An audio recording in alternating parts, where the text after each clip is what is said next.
Read the Bible. 90% of the people that call themselves Christians do not read the Bible. I was shocked. I was so shocked when God opened my eyes. I said, look, I've studied the Bible from A to Z. I've studied the Bible and I've seen deep things.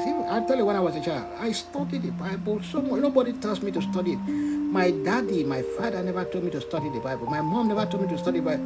But I was led. I said, study the Bible, see the way I want you to study it.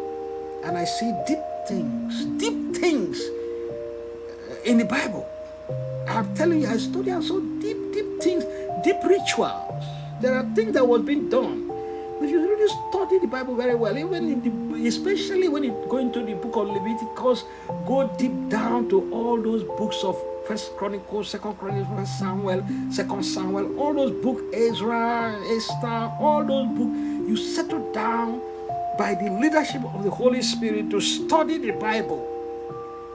You see things that you do you know there's a war in which the